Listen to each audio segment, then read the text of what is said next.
एक बार एक शांतिपूर्ण गांव में एक विशाल पर्वत की तलहटी में बसा हुआ वहां नाम का एक दयालु साधु रहता था। आनंद वह अपने लिए दूर दूर तक जाने जाते थे। ज्ञान, करुणा और अटूट बौद्ध धर्म की शिक्षाओं के प्रति प्रतिबद्धता अक्सर पड़ोसी गांवों के लोग उनसे निपटने के तरीके के बारे में सलाह मांगी। चुनौतीपूर्ण परिस्थितियां और कठिन लोगों ने एक दिन एक परेशान युवक को देखा। हिरोशी नामक व्यक्ति मंदिर में पहुंचा जहां आनंद रहता था।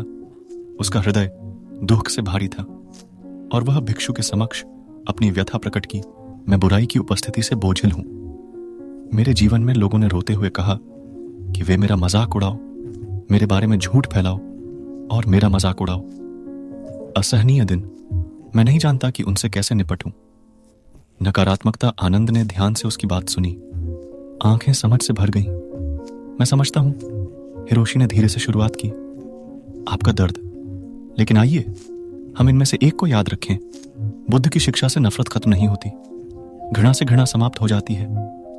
प्यार जब हमारा सामना कठिन लोगों से होता है, उनके साथ दया भाव से पेश आना चाहिए। क्रोध के बजाय हिरोशी ने पूछा, लेकिन मैं कैसे दिखा सकता हूं उन लोगों पर दया जिन्होंने मुझे चोट पहुंचाई? हताशा स्पष्ट आनंद ने धैर्य और करुणा की व्याख्या की। खिले हुए कमल के फूल के समान है सबसे गंदा पानी, जैसे कमल निष्कलंक उभरता है। इसके परिवेश के बावजूद हम भी कर सकते हैं। नकारात्मकता के बीच शुद्ध हृदय विकसित करें। जब कोई बुरा व्यवहार करता है तो यह प्रतिबिंबित होता है।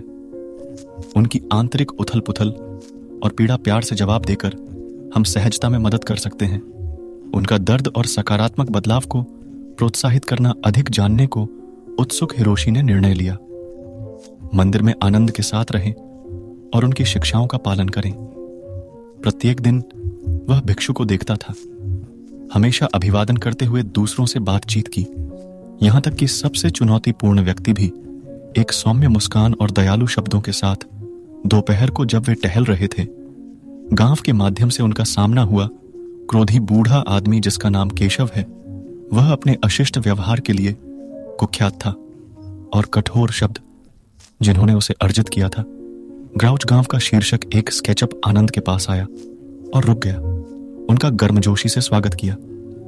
नमस्कार केशव। आयुआर बूढ़ा आदमी आश्चर्यचकित होकर भौहें सिकोड़ने लगा। आनंद की दया। तुम क्यों परेशान होते हो? मेरे लिए साधु होने के नाते मैं कुछ भी अच्छा नहीं रहा, लेकिन आपके और बाकी सभी के लिए बुरा है।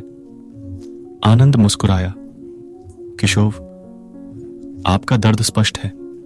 क्रोध के साथ प्रतिक्रिया करने के बजाय कार्रवाई करें। मैं तुम्हें करुणा प्रदान करना चुनता हूं। दयालुता के माध्यम से हम अपना उपचार कर सकते हैं, दिल और शांति पाएं। केशव की कठोर अभिव्यक्ति जैसे नरम हो गई। उसने आनंद की बातें सुनी। समय के साथ वह खुलने लगा। भिक्षु और अपने जीवन संघर्षों को साझा करें। आनंद ने सच्ची सहानुभूति के साथ पेशकश की सुनने वाले कान और प्रोत्साहन के शब्द जैसे दिन हफ्तों में बदल गए। केशव के आचरण बदलने लगा। वह गुस्सा जिसने एक बार उसके कार्यों को बढ़ावा दिया था, ऐसा लग रहा था कि इसकी जगह नई खोज ने ले ली है। समझ और कृतज्ञता की भावना। वह अधिक विचारशील और मददगार बन गया। गांव के अन्य लोगों के लिए हिरोशी ने इस परिवर्तन को देखा, आश्चर्य के साथ, और आनंद के पास पहुंचे। आपने केशव को बदलने का प्रबंधन कैसे किया? आपकी दयालुता से हृदय, उसने पूछा। आनंद ने उत्तर दिया कि यह केवल मेरा काम नहीं है हिरोशी, यह करुणा की शक्ति है और अहिंसा जिसने उन्हें नरम होने की अनुमति दी, उसका दिल और आंतरिक शांति पाए। जब हम शत्रुता का सामना शत्रुता से करते हैं, केवल दुख का चक्र गहराता है, लेकिन प्यार से जवाब देकर और यह समझते हुए कि हम अच्छाई के बीज बोते हैं जो कठिन से कठिन परिस्थिति में भी खिल सकता है। आनंद की शिक्षाओं से प्रेरित हृदय केशव का परिवर्तन। हिरोशी ने करुणा का अभ्यास करने का संकल्प लिया। उसके अपने जीवन में उसे बुरे लोगों के साथ व्यवहार करने का एहसास हुआ। इसका मतलब बदला लेना या टालना नहीं था, उन्हें पूरी तरह से बल्कि एक तरह से उनके साथ उलझना है जिससे सकारात्मक बदलाव आ सकता है। उस दिन से हिरोशी और आनंद पर का संदेश फैलाना जारी रखें। सर्वत्र दया और अहिंसा गांव और उनके कार्यों से परे और शिक्षाओं ने कई लोगों के दिलों को छुआ और अधिक लोगों ने इसका मार्ग अपनाया। करुणा समझ यह थी कि यह था सबसे टूटी हुई आत्माओं को भी ठीक करने की शक्ति, और इसलिए गांव की तलहटी में पहाड़ प्रेम का प्रतीक बन गया।